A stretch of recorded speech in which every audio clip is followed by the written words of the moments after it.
Hey, Chandler Bolt here, and in this video I want to walk you through what I call my summary and action sheets that I create every time I read a book. So I read a lot. If you know me well, you know that I read pretty much a book a week. So that means a little over 50 to 60 books per year that I'm reading. And the biggest question a lot of people have is, how do you retain all that information? Right? How do you make sure that you're not just tearing through books and putting it on the shelf of steam, as I call it, but you're actually learning stuff and you're retaining it long term? The way I do this personally, and a lot of people have asked about this, is through what I call summary and action sheets. So as you can imagine, got a bunch of books here, almost all of which I've read, and the way I retain this is these summary and action sheets. So let me walk you through how to create a summary and action sheet for yourself, and really what the main benefits are and how you can use this as part of your reading. So as you'll probably see here, I got a couple folders full of these summary and action sheets. So if I want to go back over any of the books that I've read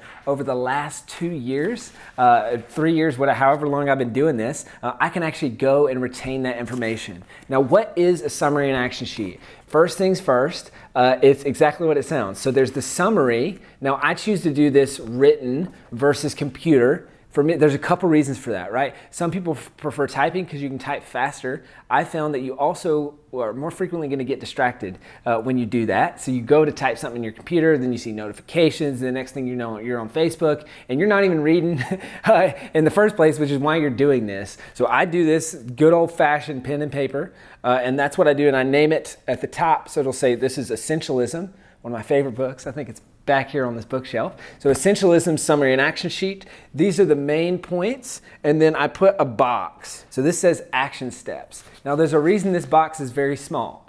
That's because I really only want 2 to 5 action items per book that I read. And then sometimes I'll go on the back too. So I've got front and back notes. These are the bullets. These are the big picture stuff. And then I've got specific action items that I want to take over the next 30 to 60 days. Now I'll walk through some of this a little bit more in other videos, but my big measuring stick for how good is a book is, am I able to come back a month to 6 months from now, and did I do the action items, and did they make a meaningful impact in my life and in my business, right? So I found this to be extremely helpful. Also, one added benefit is I get really excited about these books that I'm reading, and I like to share them with other people. So share what I'm learning. And this is, if I'm like, oh man, this book is blowing my mind, or I read this book 2 months ago, you need to see it. I'll be able to pull this out, and because they'll say, hey, what were the top things that you learned? And I'll be able to pull it out and say, oh, these are exactly the things that I learned, and here's exactly how you can use it. And sometimes I've had people in my life who they just want to go through some of these, and they're able to actually go through this and get the big picture bullet points without having to read the book.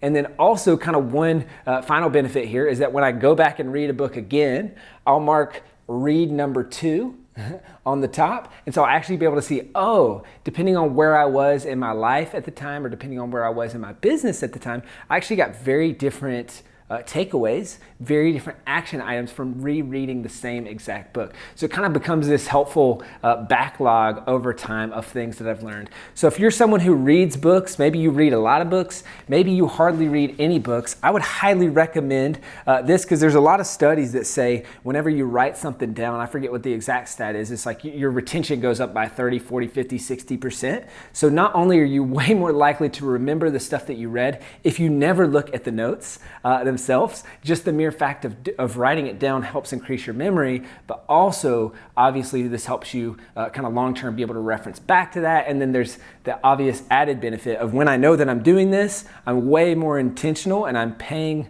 more attention when I'm reading the book versus maybe just blindly reading it and kind of lackadaisically reading it and not really getting the meat of it. So those are kind of all the benefits. That's the process for summary and action sheets. I would highly recommend, like I said, whether you read a lot or don't read a lot, that you use this, try it out, put it on pen and paper, and let me know how it goes. I hope that you enjoyed this video.